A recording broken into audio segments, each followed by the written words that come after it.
Chapter 6. It Came About in Fatima. The year was 1972, and Father Stefano was about to lead one of his Pauline pilgrimages to the shrine of Our Lady of Fatima in Portugal. Just prior to his departure, two priests whom he knew came to visit him and asked him to remember them in his prayers. He could say that this request for prayer from these two priests was the initial beginning of the Marian movement of priests. The movement was born from this request. The two troubled priests were two voices, begging for prayer and crying out to God.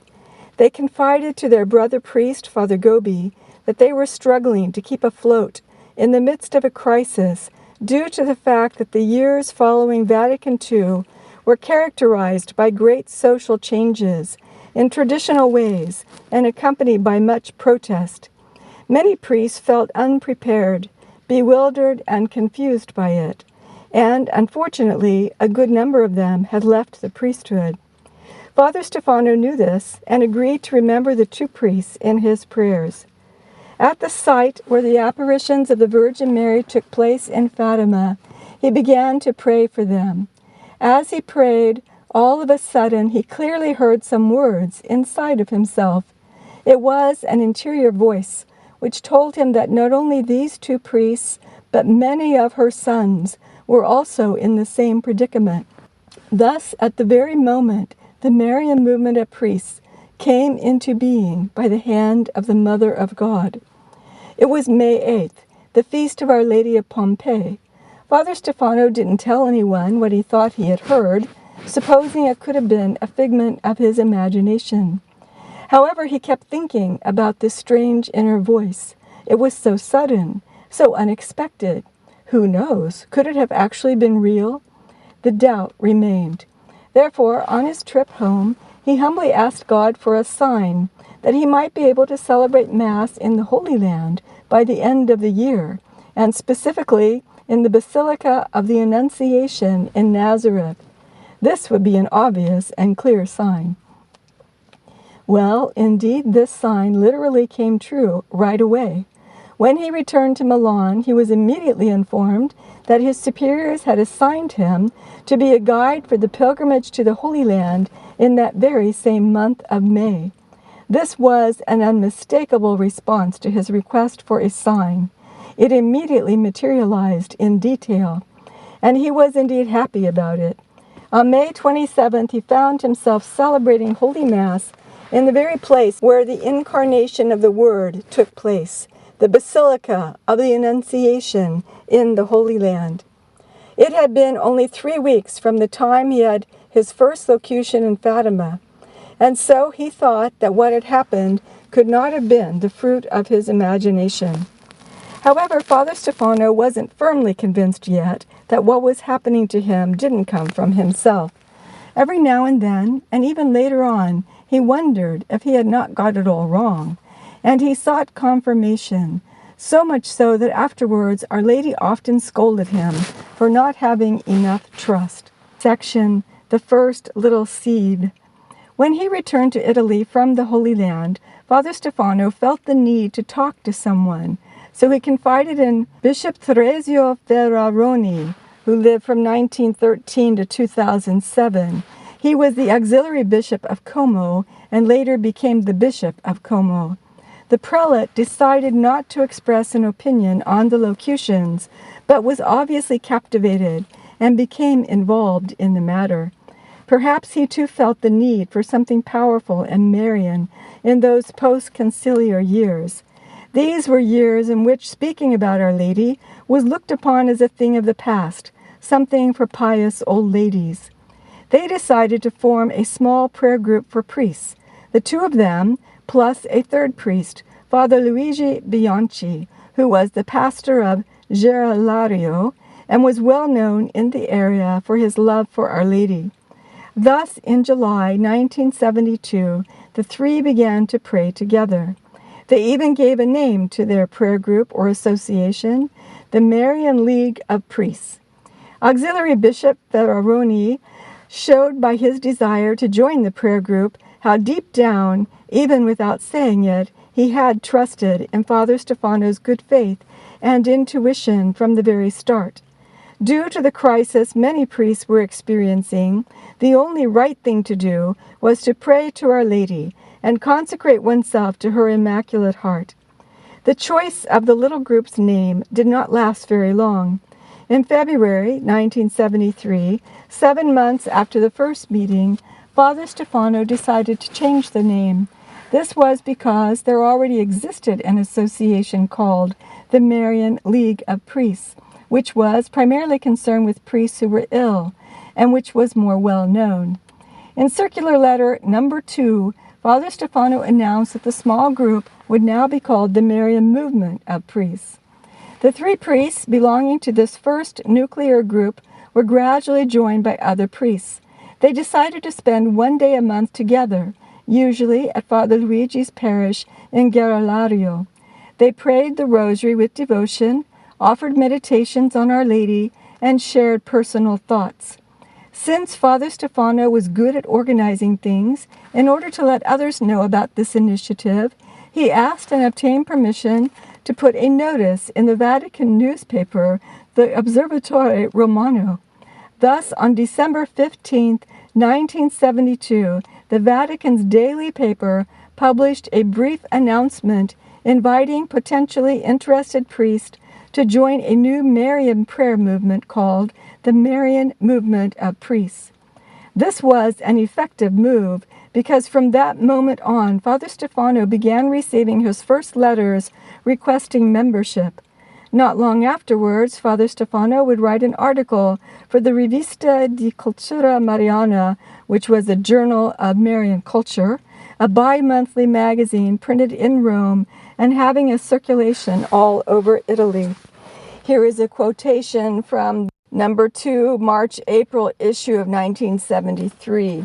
I have received letters from priests all over Italy. This is a sign that this movement has been well received and responds to a strong spiritual need felt today by so many priests. The purpose of the movement is to respond to the current crisis afflicting the clergy. It is an effort to overcome the difficulties concerning one's priestly identity by giving a clear witness of faithfulness to the sacred dimension of our vocation. Namely, it is an identity which makes us men of God and therefore separated from the world, seeking to free ourselves from every kind of criticism and protest with a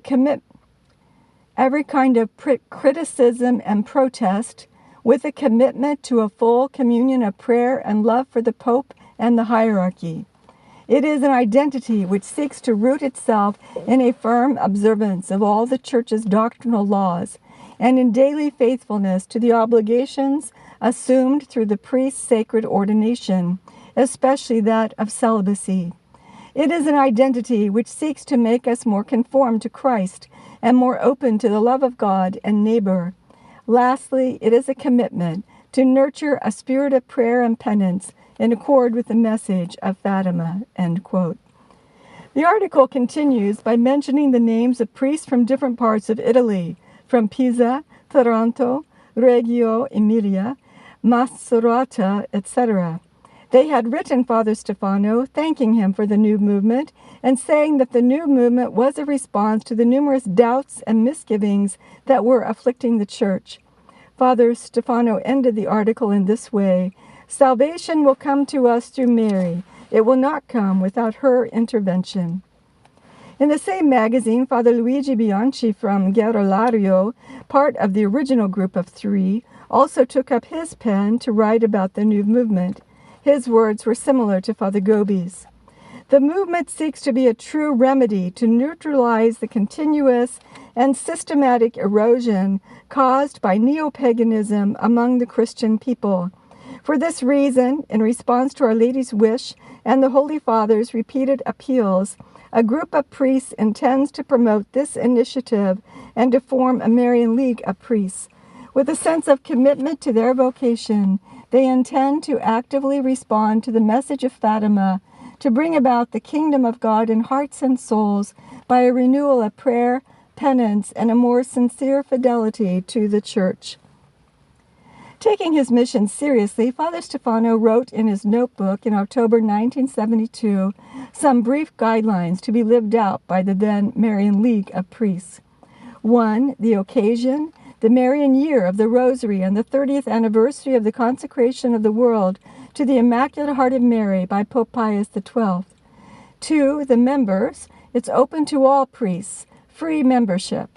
3. The aim, threefold, to renew devotion to Mary among priests and through them among all Christians, to carry out the message of Fatima, and to bring Christians to a renewed devotion to Mary. An unexpected development. The newly formed movement had a completely surprising and unexpected success and development. The membership requests were increasing every day. Father Stefano was surprised about this because, in his own words, he wasn't doing anything. From the very start, the Virgin Mary told him that she would be the one to choose and mold these priests on one condition, that he would allow her to act. Therefore, Father Stefano was serene. He never would have imagined that such a powerful cohort would be formed, a cohort which would grow and spread throughout the world, one which would gather together not by human means of publicity, but with a supernatural power which would spring from silence, prayer, suffering, and constant faithfulness to one's duties. Faithfulness to one's duties is the action through which we carry out our mission. It is the only collaboration we can offer to God. In a climate of protest like that witnessed in the 70s, both in society and in the church, this call to complete faithfulness emerged as appropriate and absolutely necessary. In her message on August 29, 1973, Our Lady told him that her words were not for him alone. Whatever I communicate to you, my son, does not belong to you alone, but it is for all my priest sons, whom I love with predilection. A week earlier, August 21st, she had even gently scolded him. Why do you not write down everything that I make known to your heart? You tell me that these things are too intimate, too beautiful, but someday it must be made known how much I have loved you. She wanted to be a mother to help and support her sons, especially her priests. In the message of April 18, 1974, she said, "The confusion and the numerous defections of these recent times have, as it were, parched the souls of these sons of mine. They have so much need now of pure water, crystal clear water, to quench their great thirst. I myself will give them this water." The superiors of the company on Via Mercalli in Milan soon realized the changes taking place in Father Stefano's life. There were the many letters and their responses, all the hustle and bustle, but since he was keeping his superiors informed of all that he was doing, they had no objections. As already mentioned, each priest of the CSP was allowed a certain freedom of initiative, as long as it did not interfere with the Institute's common mission, which was to evangelize wherever the Lord would lead. With regard to Father Gobbi's mission in the CSP, the superiors were only interested that he continue his Pauline pilgrimages according to the set schedule, and as for everything else, he could have his Marian gatherings as well and organize his meetings for the priests of the new movement. After all, everyone already knew that Father Stefano always talked about Our Lady. For this reason, it came as no surprise. If only the superiors had foreseen that after less than 15 years, there would be almost 60,000 priests enrolled in the movement. Who knows what they would have thought. Section: The Locutions. How did Father Stefano's locutions come about? In the preface of the 2007 edition of the book, To the Priests, Our Lady's Beloved Sons, Father Stefano literally declares, "It can be credibly affirmed with considered certainty that what are presented in this book are interior locutions." The Christian faith, based on the Word of God, involves an unconditional and total acceptance of God's revelation in Christ. a public revelation, which is considered to have ended with the death of the last apostle John. In addition to this, by the special providence of divine mercy, the history of the Church has witnessed many private revelations. What importance should be given to these? Quoting the congregation's Doctrine of the Faith, the Message of Fatima, private revelation is a help to the faith and shows its credibility precisely because it goes back to the one public revelation of Christ. The criterion for the truth and value of a private revelation is therefore an orientation towards Christ himself, end quote. The Dominican priest, Father Antonio Arroyo Marin, who lived 1913 to 2005, was a theologian and great expert in the field of mystical phenomena in the spiritual life. He explains, there can be three different kinds of locutions: auricular, imaginary, and intellectual, depending on whether they are perceived by hearing, by imagination, or by intellect. The most perfect are the intellectual ones. In themselves, locutions are not connected to the normal development of sanctifying grace. Rather, they come as a completely free and extra gift. Therefore, they belong to the graces gratistate, that is, in Latin, freely given, and must be seen as related to prophecy, end quote. Using the terminology of St. John of the Cross, we can define locutions as formal supernatural words, distinct words, which the human spirit receives not from oneself, but from another person, occurring sometimes while a person is recollected and sometimes when he is not. Father Stefano Gobbi heard in his heart words which, when put together, formed a message. He heard them interiorly while maintaining his normal behavior, that is, without going into an ecstasy or a trance. Even the language he used in reporting the messages was not polished. He would write the words exactly as he perceived them. Quote, those who have studied his case say that he writes without interruption, in a completely normal way, and without mental fatigue, without rethinking or making corrections. That which he perceives interiorly, without paying any particular attention to it, according to the richness or the inadequacy of his own style of speech and temperament, even when it is a question of bringing out truths previously unknown to him, or even before they were recognized as such by him. That was Alberto Comuzzi. The phenomenon of interior locutions rightly raises questions and also may raise doubts. Father Stefano wasn't naive, let alone imprudent, and he realized that it was normal that there could be divergence of opinion on these facts. Thus, in his circular letter, number 14, on December 8, 1977, he wrote with regard to the locutions, there is no need to believe, since no new truths are proposed.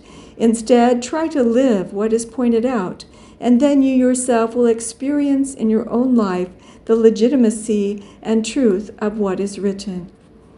Even though at times he felt the need to receive more personal confirmation, he had the moral certainty that the locutions he was experiencing were not mere human intuition, so he firmly defended this gift from Our Lady.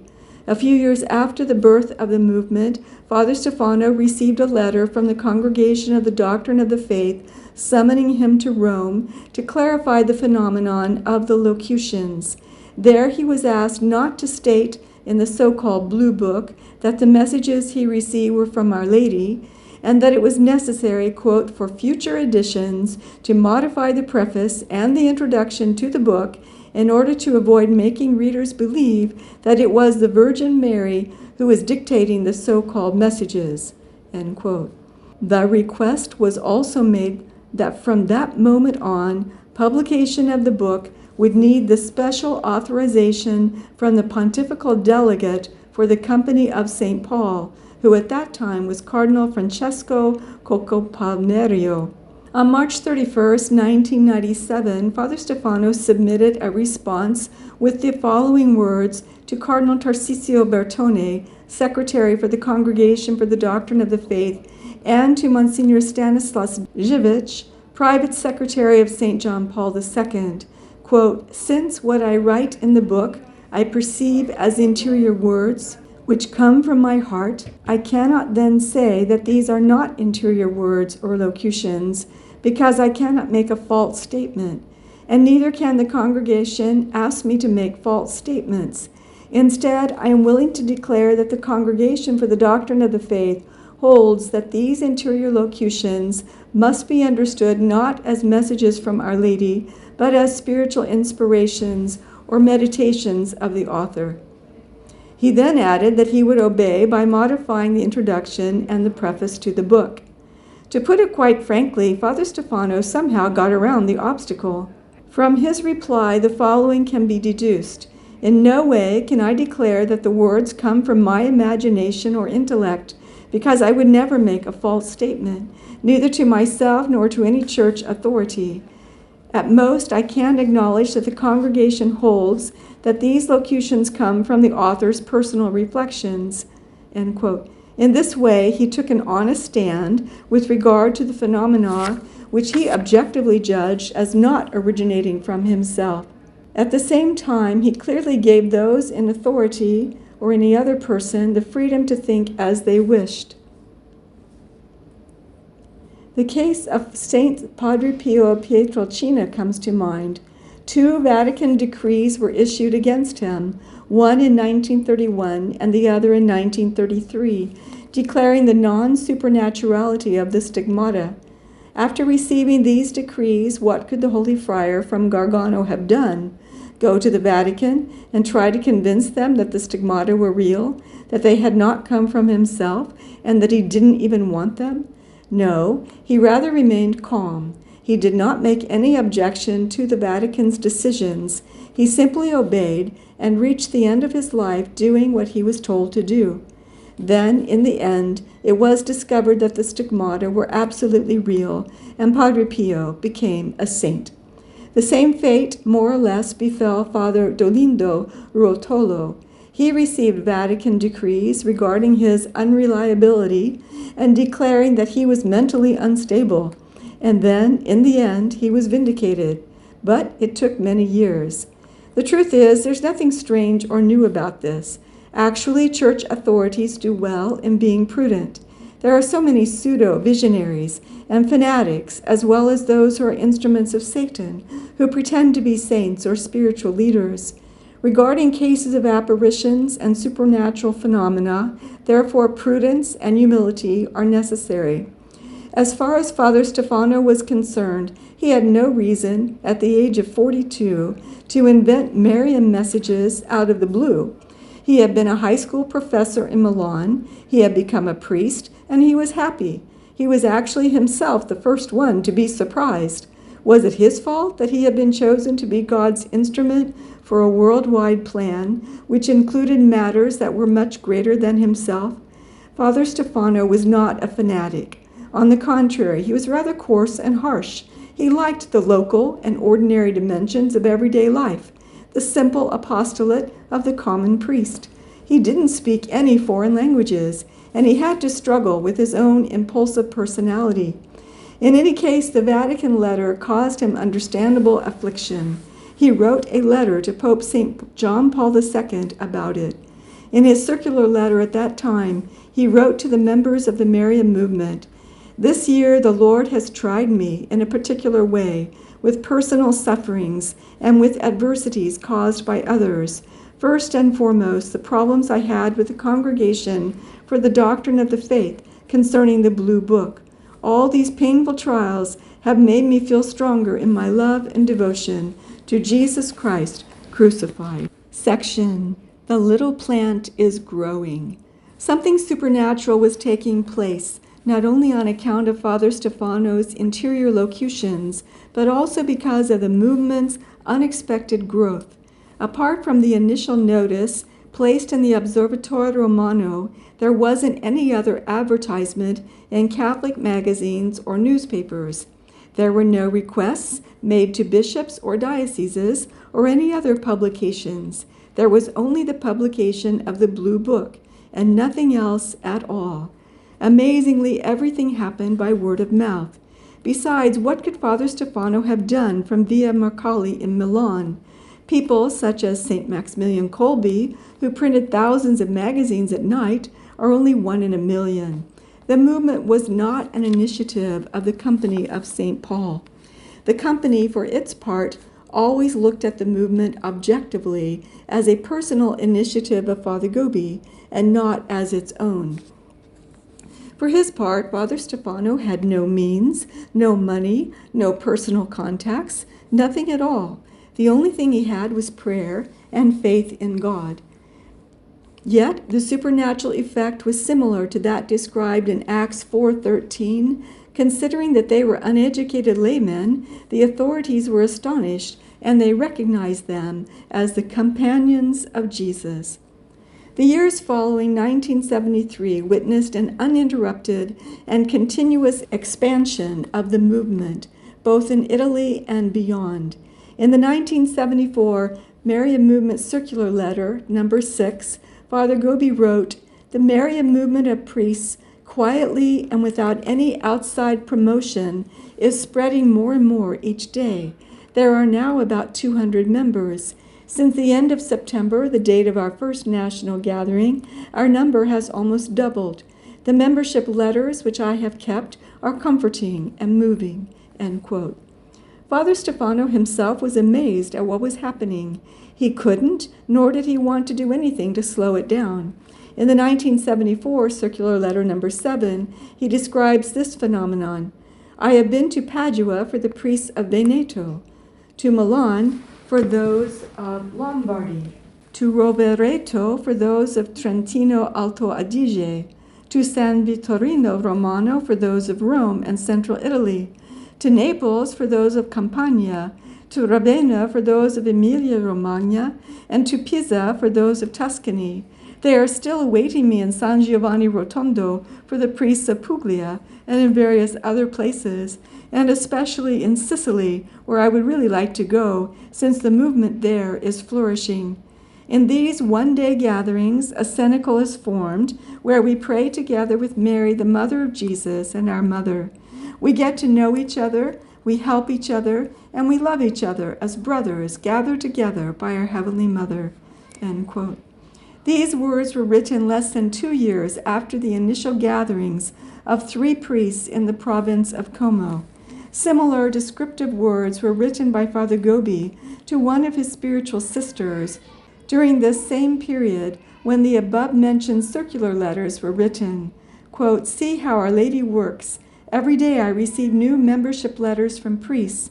Every day more are arriving, and all are genuine, because they arrive only after the priests have read and meditated on the little blue book." This is the first time that the little book, that is, the blue book, is mentioned. We will speak about this later on.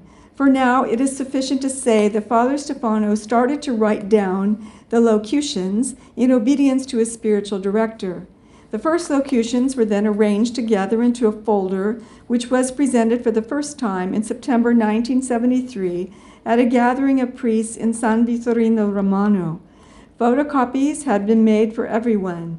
Here then was the beginning of the first circulation of the Blue Book. By the end of 1974, the number of priests enrolled had tripled. There were almost 600 now, with membership requests coming in from Switzerland, France, Germany, Austria, and Belgium. The movement was expanding in a remarkable way, without anybody doing anything. There were also requests from South America, Korea, and Japan, Africa, and India. By May of 1975, the movement had spread to 32 countries, and the number of priests who had become members now reached 1,000. It was an unexplainable and unstoppable phenomenon. Between 1976 and 77, Father Stefano traveled to Germany, Switzerland, France, Austria, Poland, the former Yugoslavia, and Portugal. He also went overseas to Mexico, Guatemala, Argentina, Brazil, and Canada. In May 1978, we find him in America and the Far East. In the circular letter number 15 that year, he wrote, I'm going to have cenacles for priests with the religious and faithful all over Japan and in China. That was non-communist China. In later years, he would describe himself humorously as a gypsy, and on the 40th anniversary of his priesthood, he said, "Someone once called me Our Lady's vagabond, and when I travel around, I always say that I'm a gypsy because my mission is always to wander." Section: Conflicts and Explanations. God's truths are tested by fire. As a result, the movement could not escape untouched from the sacred furnace of trial.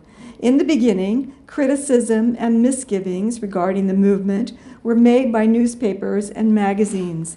There were also times when difficulties originated from friends who were not able to understand the movement. One can grasp some of Father Gobbi's distress, expressed in a letter he sent on January 25, 1987 to Pope St. John Paul II's secretary, Monsignor Stanislaus Ch6. From the very start, I encountered obstinate objection from certain individuals. Yet in spite of all this, the MMP has spread in silence and in prayer, since it is the working of Our Lady. Father Stefano knew that these difficulties had been predicted and announced by the Virgin herself, and he was also aware of the great value of these trials.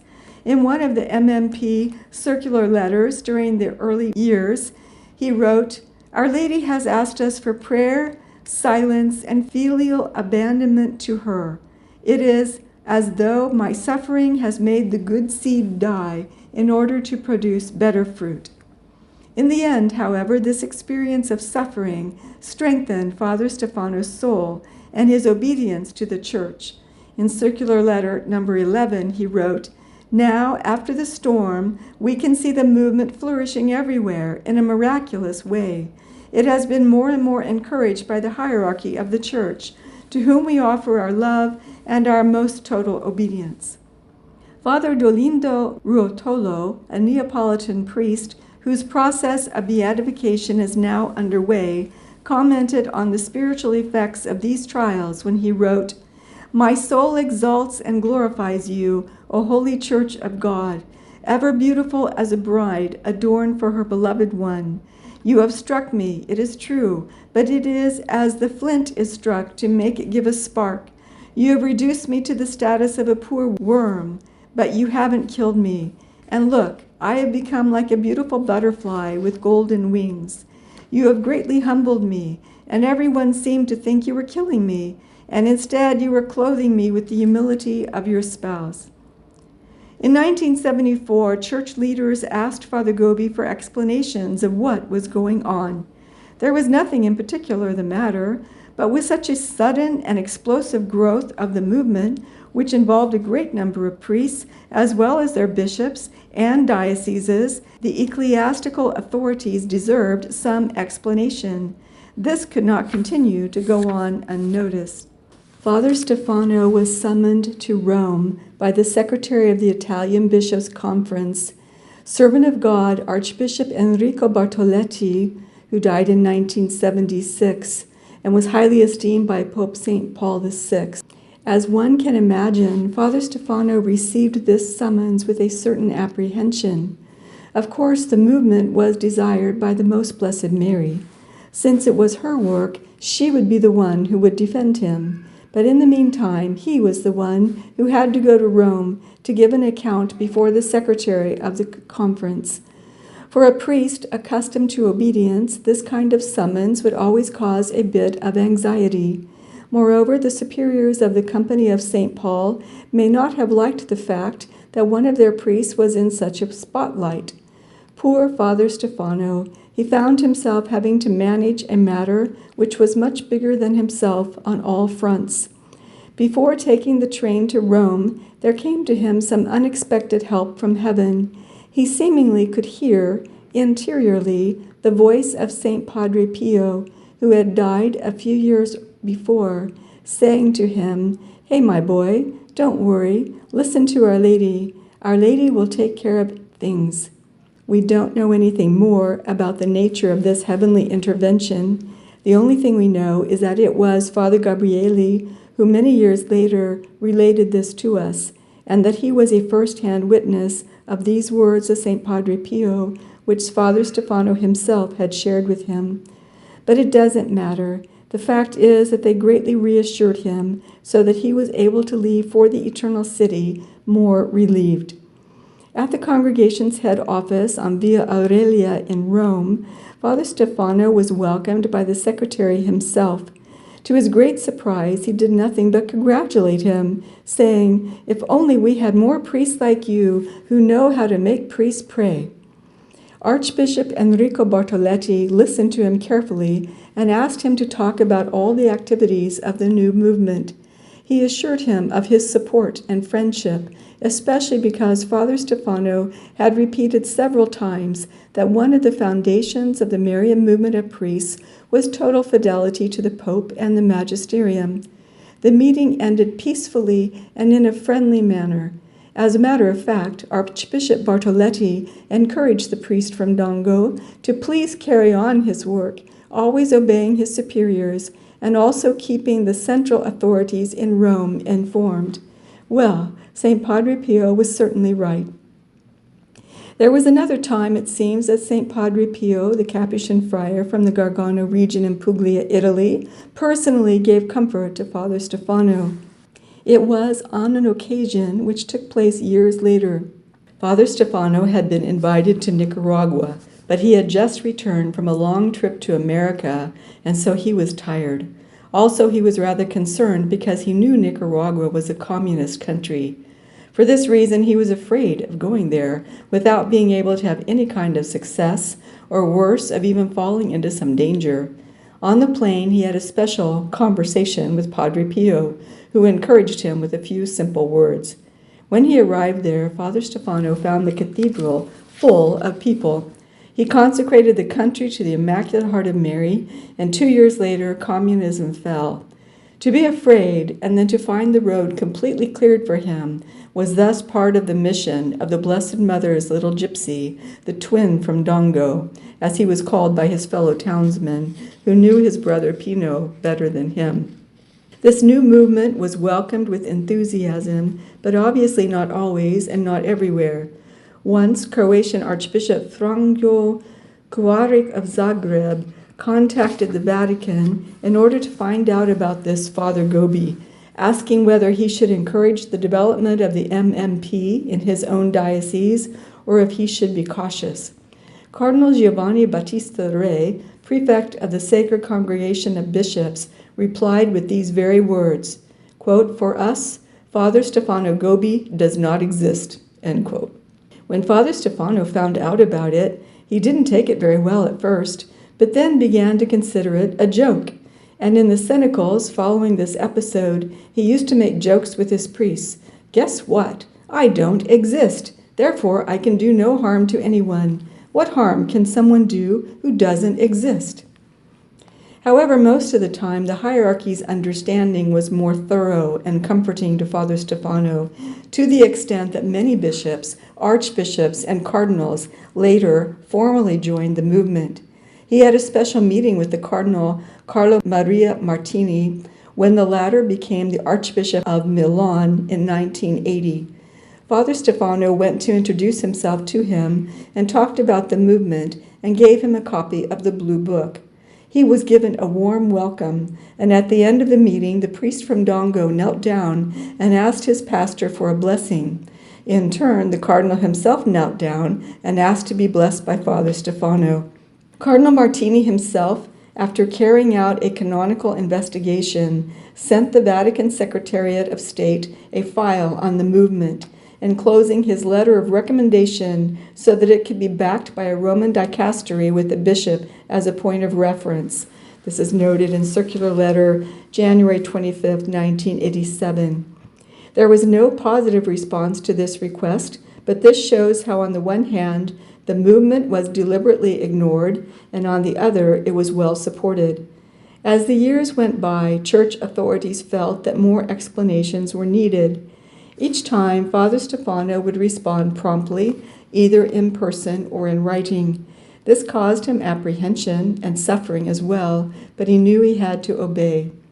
Towards the end of the 1980s, After the movement had grown immensely, Father Stefano was advised to obtain from the Holy See some kind of recognition, even the slightest, that would offer the movement canonical validity in the eyes of the Church.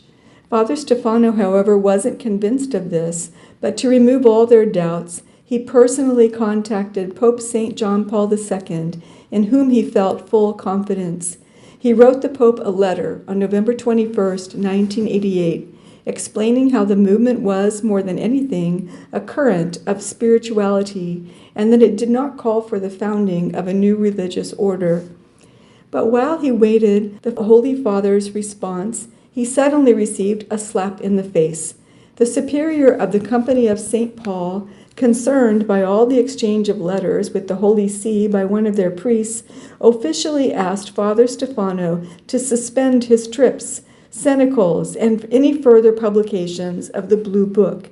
He was not under any suspicion, but since the Holy See was involved and the company had been put under extraordinary administration and was being monitored, also for other reasons, the utmost caution was necessary. Father Pierluigi Baracco, the superior of the CSP, was fond of Father Stefano, but he preferred not to have bigger problems than those that the company was currently having, caused by one of his priests who claimed to be hearing Our Lady. A few weeks later, perhaps feeling a bit bad about his severity, Father Baracco wrote to Father Stefano again. He encouraged him, assuring him of his prayers for the movement and hoping for an official canonical recognition, without, however, withdrawing his prohibitions.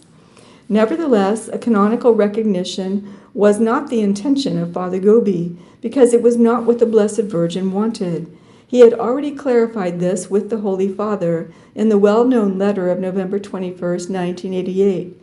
He simply desired that the movement might freely live in the heart of the Church, and that the Church might accept it in some way without the creation of a new religious order. On August 26, 1989, the Vatican Secretariat of State responded through Archbishop E.I. Cassidy, writing, "I take great care to inform you that there is a precise regulation set forth in the Code of Canon Law, namely that recognition from the Holy See may be obtained only through the approval of statutes. Therefore, your request cannot be taken into consideration unless statutes regulating this movement are first prepared." What a misunderstanding. Evidently, Father Stefano's letter had been passed on to the Vatican Secretariat for advice on how to found a new religious order. But Father Stefano had not expressed this idea. He had asked for advice only with regard to a general ecclesiastical acceptance of his movement, namely that it could have its own recognized space in the Church, but without institutional constraints, not because he didn't want to be subjected to rules, but because Our Lady had told him so in her message of July 16, 1973, "The Marian movement of priests must be my work alone. Let there be no leader among you. I myself will be your leader." We find the same thought in her message, October 24, 1975. "If I have asked for no juridical structure for the movement, it is precisely because I want it to be spread in silence and hiddenness." Father Stefano always interpreted these words of the Virgin in one way, that the movement had to exist without any juridical structure, because it belonged to Our Lady, and she would take care of it. Father Stefano thanked Archbishop Cassidy and said that there was now need for a pause for prayer. He noted that circular letter number 31, August 1989, and also to seek the advice of the various bishops and collaborators of the movement. He even attempted to come up with a rough draft of statutes with the help of an expert. He tried, but he quickly gave up. Sometime later, he wrote again to the Secretariat of State. "After a long period of prayer and reflection, and after consulting with bishops and high-ranking members of the movement, it has been decided not to give it any juridical or canonical structure. Thus, it is impossible for me to present statutes which don't exist." And so the draft became only a faded memory in the archives. Section: A Matter to be Resolved. In the second half of the 1990s, another storm was unleashed on our priest from Dongo with regard to the nature of the locutions.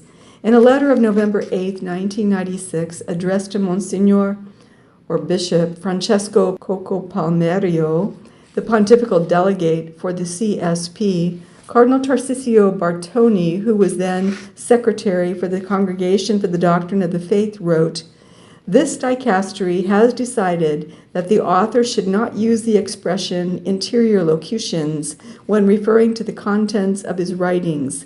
Any new editions of the book shall not be printed without our special authorization." When the pontifical delegate showed the notice to Father Gobbi, he immediately asked for an audience with Cardinal Bartoni to clarify the matter.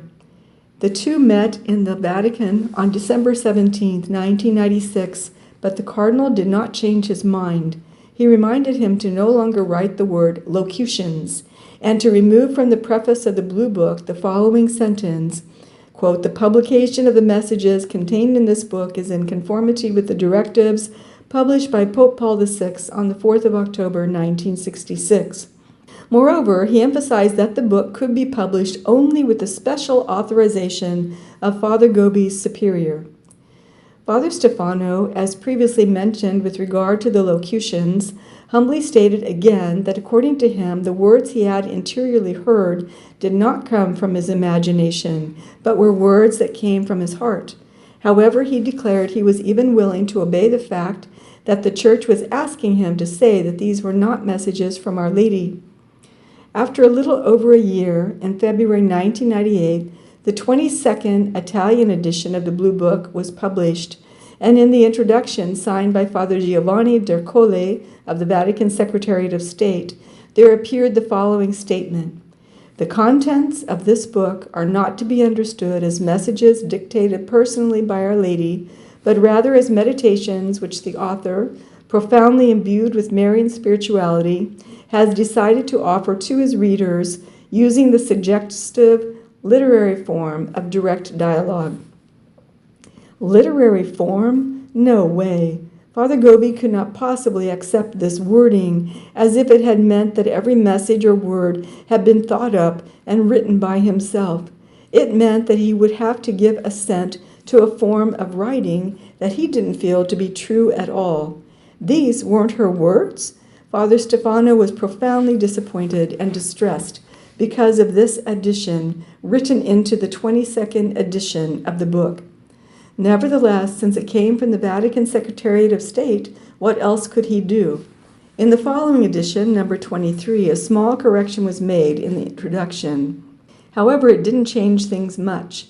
Furthermore, as requested by the Church, it should be noted that the contents of this book are not to be understood as messages dictated personally by Our Lady, but as meditations which spring from the heart of the author, profoundly imbued with Marian spirituality.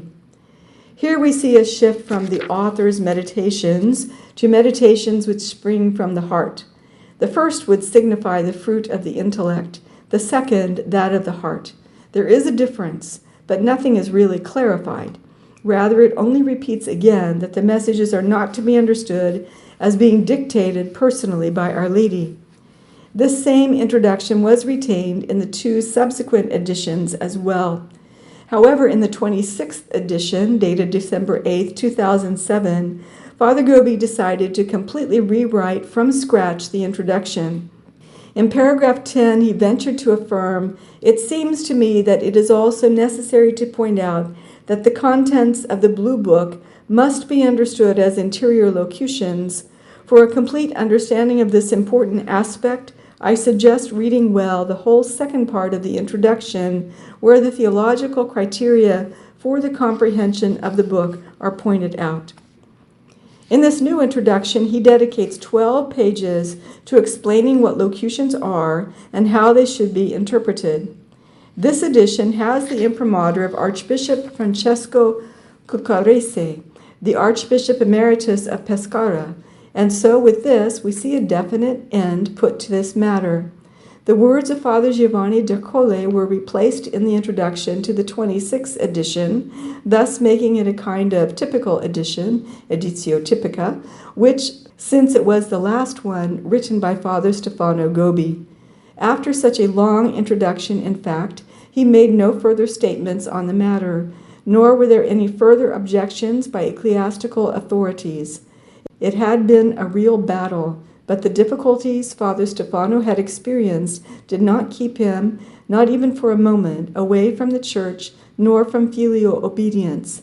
He let others write about the locutions. He simply prayed and entrusted himself to Our Lady. Then, when the right time came, he wrote what he felt he had to write and was then granted permission with the imprimatur.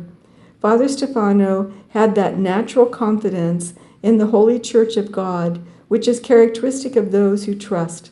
Quoting Cardinal Francesco Coccoparmerio, Father Stefano was a simple person. He had a pure heart. I admit that some people considered him too devout, but this is part of his simplicity, of that pureness of heart which the Lord speaks. How did our saintly priest, Father Gobbi, live these trials at the hands of his ecclesiastical superiors? Cardinal Ivan Diaz replies, "It was not a problem for him. He suffered, of course, but we must understand that this is the fate of all the saints. They are not fully understood. Some people have not understood the beauty of this movement, as well as other movements the Lord has created to draw people closer to himself through his Blessed Mother. If they do not understand, we, for our part, must seek to understand those who do not understand. When these difficulties arise, there is nothing else to do but pray that the Lord may enlighten our superiors." End quote.